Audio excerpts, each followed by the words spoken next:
Bueno, ahora vamos a dar comienzo a lo que es el sermón evangelístico. Esta semana el sermón que nos corresponde entregar es la fiesta de los panes sin levadura. Para dar comienzo los invito a que abran sus Biblias, el que la tenga a mano, y busque Éxodo capítulo 13 desde el versículo 5 al versículo 7. Y leemos: Y cuando Jehová te hubiere metido en la tierra del Cananeo, del Eteo, del Amorreo, del Ebeo y del Jebuseo, la cual juró a tus padres que daría, tierra que destila leche y miel, harás esta celebración en este mes. 7 días comerás pan sin leudar, y el séptimo día será fiesta para Jehová. Por los 7 días se comerán los panes sin levadura, y no se verá contigo nada leudado, ni levadura en todo tu territorio. Amén. Los invito a orar para que comencemos el sermón del día de hoy. Padre bueno, Padre santo, Señor, ponemos a su disposición este sermón, Señor, para que toda palabra que sea expuesta, Señor, no se salga de su sana escritura, Señor. Haga también que podamos tener el entendimiento necesario para que esta palabra cale en nuestros corazones, Señor, y también podamos, en conjunto con el oyente, poder entender un poco más de las fiestas que usted dejó para que celebraran el pueblo de Israel. Y cuál semejanza tiene con su hermoso sacrificio en la cruz. Le agradecemos de antemano por cada oyente que está presente en este sermón, Señor, que usted pueda obrar en sus vidas, así como lo ha hecho con cada uno de nosotros, Señor. Nuestra confianza está en usted lo es todo, Señor, y nosotros le damos gloria y honra en cada momento, Señor. Gracias le damos en el nombre de Jesús. Amén.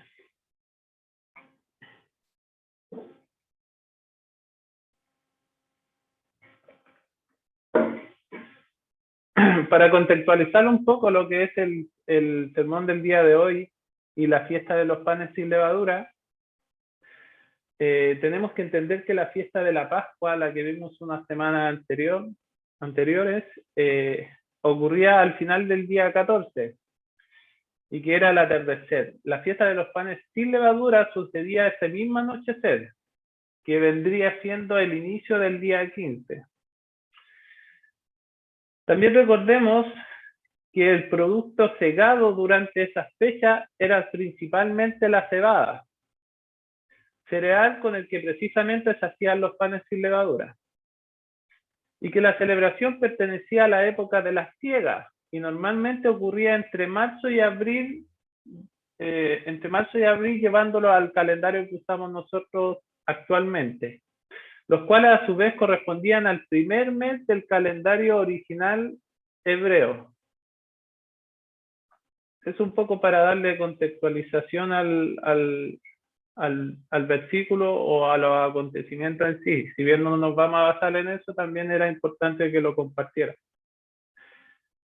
Y también era parte de la primera de las 3 peregrinaciones que todos los israelitas tenían por ley cada año y que debían hacer en Jerusalén. Ya yéndonos netamente a lo que es la levadura, un poco para hacer la semejanza o para que se entienda por qué era una fiesta de panes sin levadura y no era solo una cosa que nosotros podamos pensar habitual, que solamente no se le echaba un ingrediente más a un pan. Lo llevamos a que la levadura simboliza el pecado o la maldad.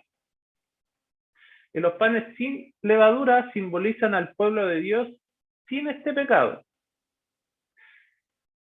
ya que el pueblo de Dios está lavado por la sangre de Jesucristo. Pero la levadura en sí no solamente representa el pecado, sino también la maldad detrás de cada acción o de cada conducta o de cada enseñanza que nosotros podamos tener o ejercer en este caso. Por ejemplo, el pecado, o vamos a dar un ejemplo cómo el pecado es representado en el pueblo de Dios. Y para ello los invito a que busquen Primera de Corintios, capítulo 5, del 1 al 8.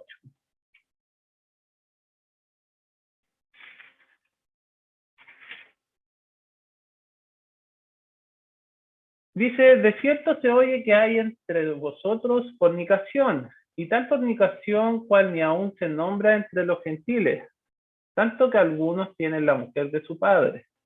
Y vosotros estáis envanecidos. ¿No deberíais más bien haberos lamentado para que fuese quitado de en medio de vosotros el que cometió tal acción?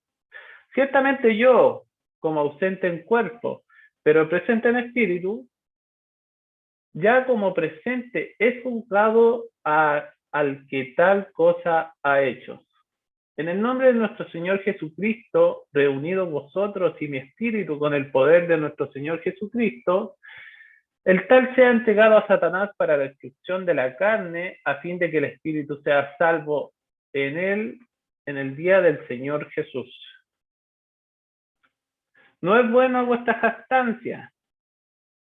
¿No sabéis que un poco de levadura leuda toda la masa? Limpiaos, pues de la vieja levadura, para que seáis nueva masa, sin levadura, como sois, porque nuestra Pascua, que es Cristo, ya fue sacrificada por nosotros. Así que celebremos la fiesta no con la vieja levadura, ni con la levadura de malicia y de maldad, sino con panes sin levadura, de sinceridad y de verdad. Podemos ver en el ejemplo, ¿cierto?, que Pablo, al enviar la carta a los corintios, les da a entender que ellos tienen que sacar toda levadura de sus vidas, ya que Cristo había lavado con su sangre toda maldad y pecado y malicia que había en ellos. En el caso del pan en sí, lo que hace la levadura o lo que produce es que la levadura aumenta el volumen de la masa. De una u otra forma, para que se entienda mejor, lo que hace la levadura en el pan es como que la inflama, la hace crecer. Es de notar que aunque la levadura aumenta el volumen de la masa, también acelera su proceso de descomposición. O sea, la levadura, su efecto principal en la masa es que crezca, ¿cierto?, el producto, en este caso el pan, pero también a su vez acelera o más rápido llega a su descomposición. Entonces, un poco para simplificar, la levadura cambia, la levadura transforma, la levadura aumenta y la levadura acelera la descomposición del mismo pan. Jesucristo representa el pan sin levadura del cielo. Mateo 26, 26 dice, y mientras comían, tomó Jesús el pan y bendijo, y lo partió, y dio a sus discípulos, y dijo, tomad, comed, este es mi cuerpo. Nosotros este pasaje no lo podemos ver de forma literal. No se puede ver o no podemos entender de que Cristo está en cada pan que nosotros comamos o en cada marraqueta que yo me sirva o en cada yuya que yo me coma. Lo que está queriendo decir Jesucristo es que Él es el pan que da vida. Él es el pan sin levadura, Él es el pan sin maldad. Él no tiene maldad, no tiene pecados, Él no cambia. Él es el pan sin levadura del cielo.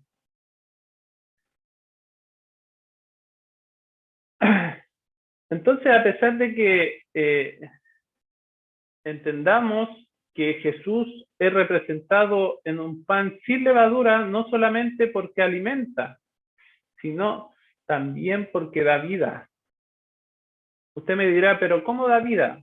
Jesús es representado en el pan sin levadura porque Él, aparte de no cambiar, de no tener una transformación, de no llevarte a que te eches a perder, Él también te da vida mediante el Evangelio, mediante la salvación.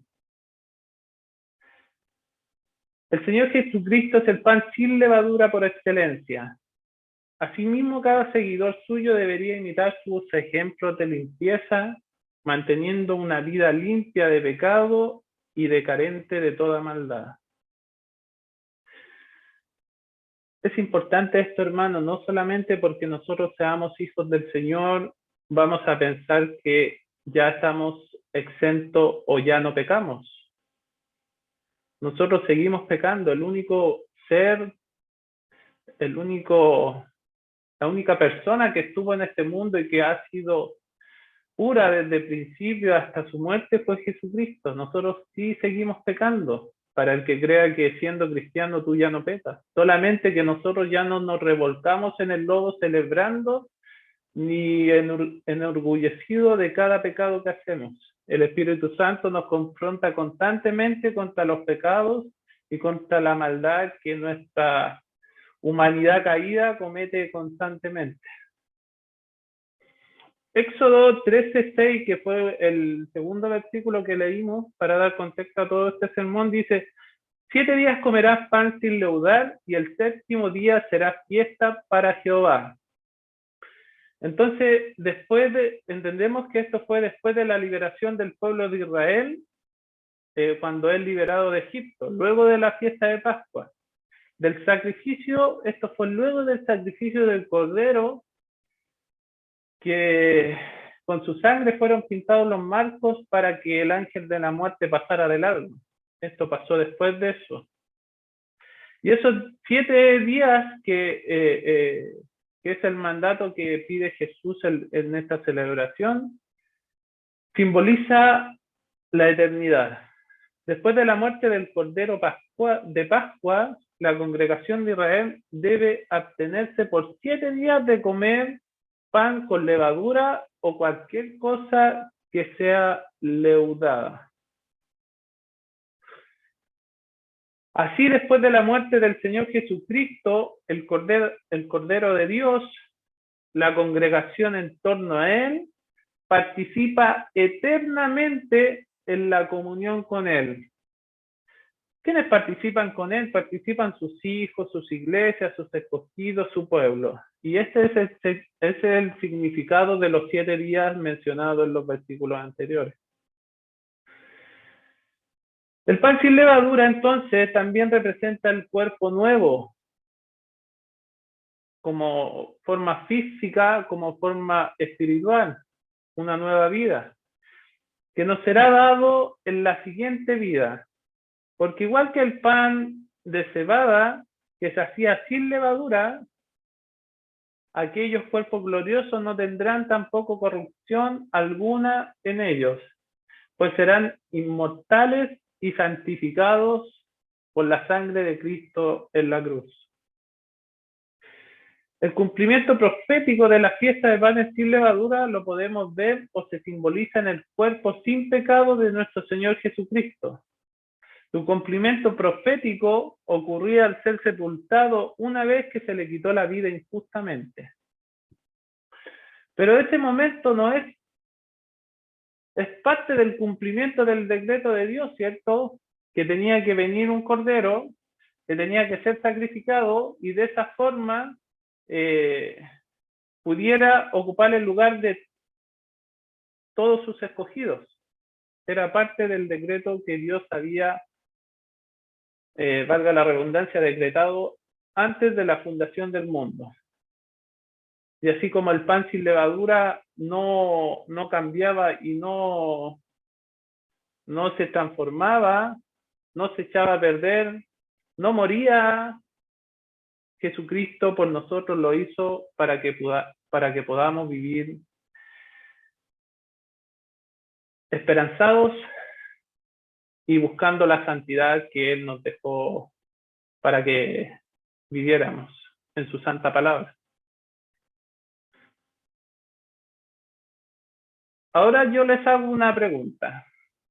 Y esto no es que lo responda o que me lo mande por interno, sino que es una pregunta que todos nosotros tenemos que hacernos y que también la forma más responsable o honesta de poder responder esta pregunta es a uno mismo, porque uno sabe que no, cuando estás mintiendo, entonces no, claramente no te vas a mentir a ti mismo. ¿Dónde están puestas tus esperanzas? Y esta es una pregunta que es, es bien directa. ¿Por qué? Porque en el mundo que vivimos hoy, nuestras esperanzas no es muy difícil que estén puestas en la santificación o en la santidad de Dios. Muchos tienen sus esperanzas en algún ídolo terrenal, en algún jugador de fútbol, en algún cantante famoso, en sus trabajos, en su dinero. Ahí están puestas sus esperanzas. Con el dinero más resuelven todos sus problemas. En ti, el yo. Pero esas, esas esperanzas que le acabo de nombrar son temporales, solamente duran un momento. Y lo más probable es que te traigan felicidad, pero sean de plazo muy corto. Y después vuelven los deseos de querer más, y esos son insaciables en toda tu vida. Bajo ese punto de vista, la pregunta es ahora, ¿vale la pena una vida así? Centrada en lo que yo quiero, si bien no nos vamos jamás va a haber una satisfacción completa y siempre vamos a tener que vivir constantemente de felicidades, de momentos cortos, y cada vez vamos a querer más y más y más. La única forma que tenemos es morir a nosotros mismos.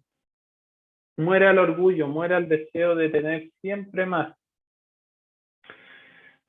Y esto se puede simplificar en que si la mayoría de la gente dice, no, es que si yo tuviera un poquito más, estaría contento.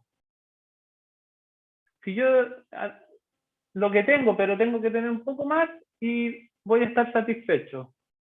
Y eso es un error que cometemos y para ello nos incluimos nosotros, la iglesia, todos, es que aún teniendo el doble de lo que tú tienes ahora, vas a estar insatisfecho porque siempre tus deseos van a querer tener más. Ese es el deseo de una humanidad caída. Ese es el deseo de una vida sin Cristo. Nuestra esperanza debe estar puesta en Cristo Jesús. Nuestra esperanza debe estar puesta en ese hermoso sacrificio que Él hizo en la cruz, que ni aún tú nacías y ya estabas dentro de la lista escogida para vivir una santidad junto a Él. Ese hermoso sacrificio que fue anunciado desde el principio de la creación. Y eso es algo maravilloso, hermano. Nosotros como iglesia, hace poquito terminamos un estudio en el cual vimos cómo fue anunciado Jesucristo, cómo fue anunciado que vendría un Salvador para todos los pecadores, que iba a redimir a cada uno de ellos. Cómo nos mostró Dios desde el principio de la creación que eso ya estaba decretado y se tenía que cumplir, pues se cumplió. ¿Cuál hermoso sacrificio hizo Él? Del cual estuvimos cegados tantos años y que solo la sangre de Cristo pudo limpiar y lavar nuestros ojos para poder ver más allá de lo que esta humanidad te deja ver. Jamás podríamos dudar de Él. Él es nuestra justicia. Él es el cumplimiento de todas sus promesas. Él es nuestra paz. Solo debemos creer, solo debemos arrepentirnos y creer de una forma verdadera Y Él en su infinita misericordia renovará tu corazón y de ti nacerá una nueva carne. Serás como nacido de nuevo. Vivirás esperanzado, vivirás con gozo, vivirás con las ansias de poder llegar a ese hermoso momento de poder vivir una santidad junto a Cristo y al Padre.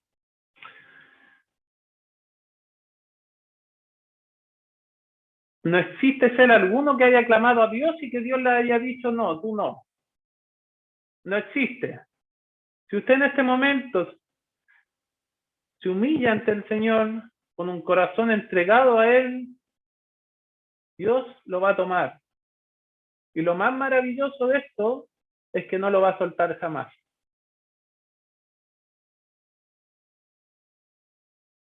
Más su obra es perfecta. Solo nos queda creer en Él y vivir esperanzados en que en algún momento llegará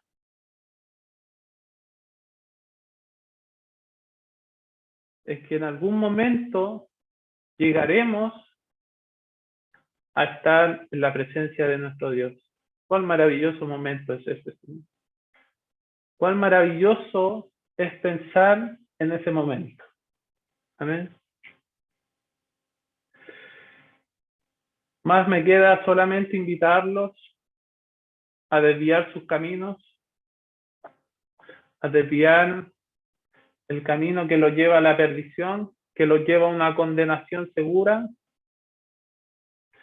y elegir el camino de Dios. El Dios todopoderoso, el Dios justo, el Dios santo, el Dios de amor, Dios soberano, que liberó al pueblo de Israel mostrando todo su poderío.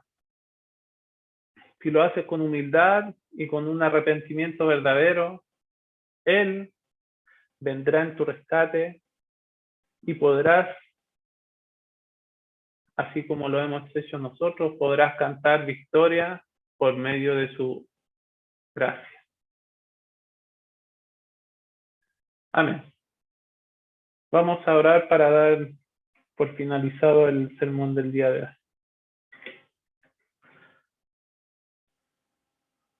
Dios soberano, te agradecemos, Señor, su hermosa palabra. Te pedimos perdón si es que se nos ha escapado alguna definición o no hemos sido completo en este estudio, Señor. Pero lo más importante, Señor, es mostrar el hermoso sacrificio que usted hizo en la cruz y cómo fue mostrado desde el principio de la creación, en este caso en la liberación del pueblo de Israel de la esclavitud de Egipto. Le agradecemos, Señor, por este sermón. Te pedimos que pueda obrar en cada oyente, en cada persona que ha estado de este culto, para que le pueda conocer más, si es que no lo conoce, para que usted pueda empezar su hermosa obra en sus corazones y en su vida. Y verán que no se van a arrepentir, es algo maravilloso. Lo más hermoso que nos puede dar usted, ya nos lo dio. Y así, igual que nosotros, su iglesia, podamos vivir todos esperanzados en llegar a verle, a vivir en su hermosa santidad. Le damos gracias, Señor, y esperamos poder seguir con estos sermones domingo a domingo, Señor. Sabemos que usted sostiene todo lo que acontece. Le pedimos, Señor, humillados ante usted, ante un Dios bueno, un Dios todopoderoso, Señor, que usted siga haciendo la obra que a lo mejor estas palabras han hecho en las personas que están escuchando. Le agradecemos, Señor, por todos sus infinita misericordia que entrega a cada uno de nosotros, Señor. No solamente a sus hijos, también a los que no son sus hijos, Señor. Usted entrega gracia en cada momento, Señor. Le agradecemos, Señor, En el nombre de nuestro Salvador Jesucristo. Amén.